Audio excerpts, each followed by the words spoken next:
Olá pessoal, tudo bem? Sejam bem-vindos ao canal A Verdade em Destaque. Eu sou o professor Alessandro Ribeiro e hoje aqui no nosso canal eu tenho o prazer de receber uma visita de um amigo muito ilustre, o professor Josadaque Lima. Graça e paz, professor Josadaque, tudo bem com o senhor? Tudo bem, é um prazer estar aqui falando com você. Muito bem. E a gente gostaria de estar fazendo umas perguntas para o senhor, a fim de edificar e abençoar a vida do pessoal do nosso canal.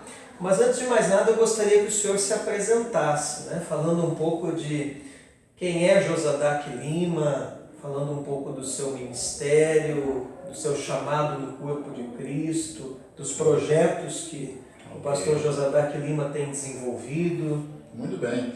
Bem, como o Alessandro falou, eu sou o pastor Josadaque Lima, hoje estou pastor metodista e acabo de concluir um projeto que demorou 10 anos, que é a Bíblia do Discipulado. E eu fiz essa Bíblia com a coautoria do David Cornfield, mas eu tenho traduzido, aliás, eu tenho escrito bastante materiais na área de discipulado, que tem sido a nossa bandeira. Mas uma das coisas que eu sempre falo, Alessandro, é a ideia de que o meu foco principal é o pastoreio de pastores. Eu hoje sou presidente da ABPP, que é a Aliança Brasileira de Pastoreio de Pastores, e esta tem sido a minha bandeira nacional mesmo, o pastoreio de pastores. Eu sou casado com a pastora Nilva, tenho 3 filhos, a Ellen tem 30 anos, a Camila Lima tem 25 e o Vitor 22. Muito bem, o pastor Josadaque também é autor de vários livros, sempre nessa linha, né, pastor? Sim, do mentoria, discipulado, liderança, discipulado. Muito bem. Pastor Josadaque, o ministério de mestre, como o senhor que trabalha nessa área de ensino, assim como eu também, né? Como o senhor define o ministério de mestre? Muito bem. Em primeiro lugar, eu acho que você é uma pessoa que eu admiro na área de ensino, tenho convivido com você bastante. O mestre, fundamentalmente, ele é uma pessoa que trabalha com a lógica e ele, efetivamente, ele tem que estar incumbido da questão do cognitivo, da informação, de fazer a tradução correta dos termos. Então, o mestre é um cientista da palavra, eu poderia dizer. Muito bem. E a relevância, pastor Josadaque, do ministério de mestre hoje? Pelo menos a minha avaliação, durante muito tempo a igreja não enxergou o mestre com o seu devido valor. E muitas vezes os mestres funcionaram no corpo de Cristo, mas deslocados da sua real posição, descaracterizados da sua real função. Então, qual a relevância hoje do ministério de mestre, como ele se relaciona com os demais ofícios ministeriais no corpo de Cristo?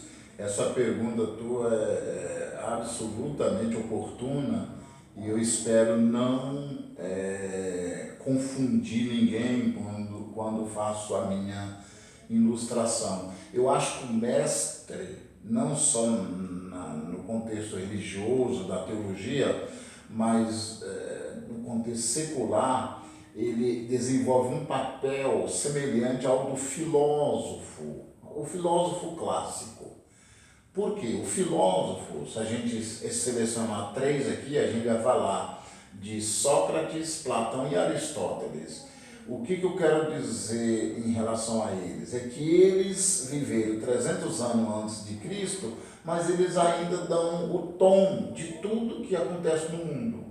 O que eu quero dizer é que o mestre, ele é o sujeito que vai pensar e vai determinar o futuro das construções, das mudanças que vêm na sequência, no processo histórico. Portanto, o mestre ele é um cara tão fundamental apesar dele viver nos bastidores, porque ele não é o sujeito do púlpito, ele é o sujeito das construções, da mudança de cultura, e que o eco do trabalho dele é eterno.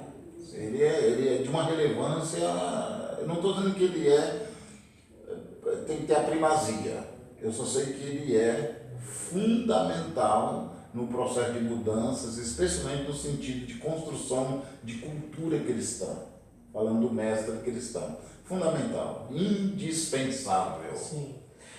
Sobretudo nessa era pós-moderna que nós estamos vivendo.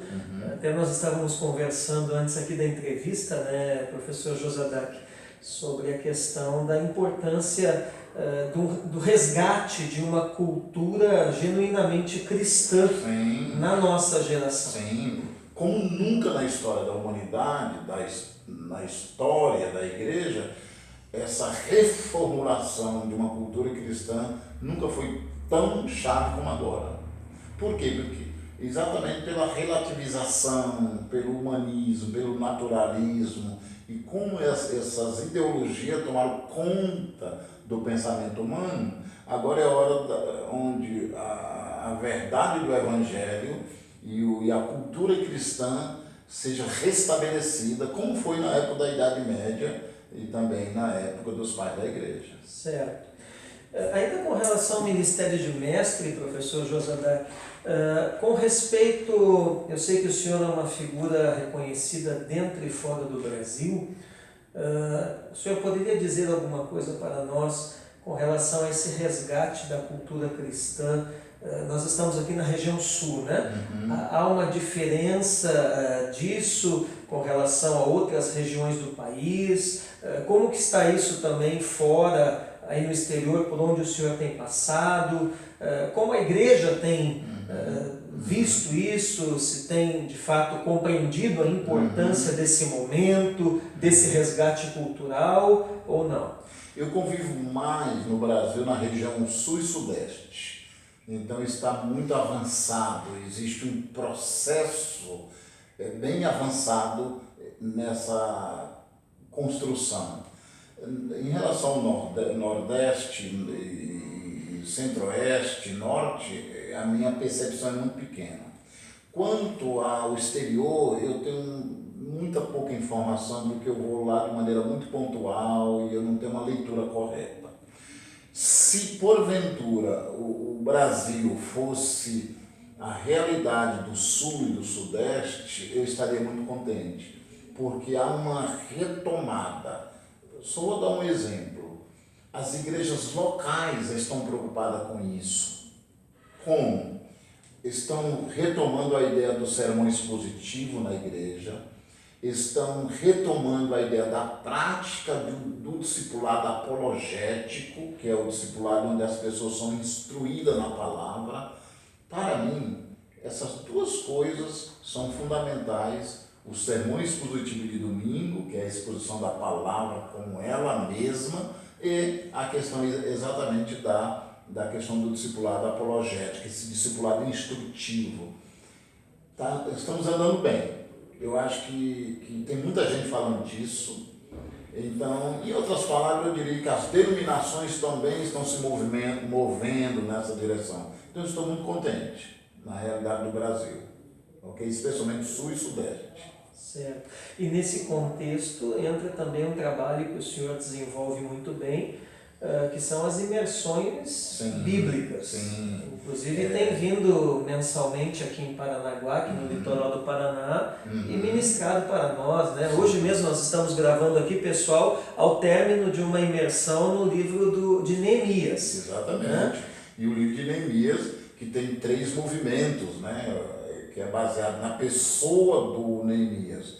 De tal maneira que essa compreensão do texto bíblico, ela é fundamental, e é por isso que eu desenvolvo esse projeto de imersão na Bíblia. Eu tenho esse grupo aqui em Paranaguá, tenho 2 em Curitiba, tenho 2 em Londrina, outro, enfim, em vários lugares. Estou abrindo um polo no Nordeste do imersão na Bíblia. Enfim, é um dos projetos que eu toco, né? Certo. Muito bem, então, eu quero agradecer primeiramente ao professor Josadac Lima pela gentileza em compartilhar o seu tempo conosco e nos proporcionar essas explicações, essa compreensão, esse entendimento tão abençoado no dia de hoje. Quero agradecer também a todos vocês que estiveram aqui prestigiando essa nossa rápida entrevista, esse nosso bate-papo no canal, e lembrando sempre que é muito importante você nos dar o seu like, o seu joinha, se de fato esse bate-papo aqui te abençoou, edificou a tua vida, clicar no sininho para receber todas as nossas notificações e inscrever-se no canal A Verdade em Destaque. Eu sou o professor Alessandro Ribeiro, que Deus te abençoe e até o próximo vídeo, em nome de Jesus.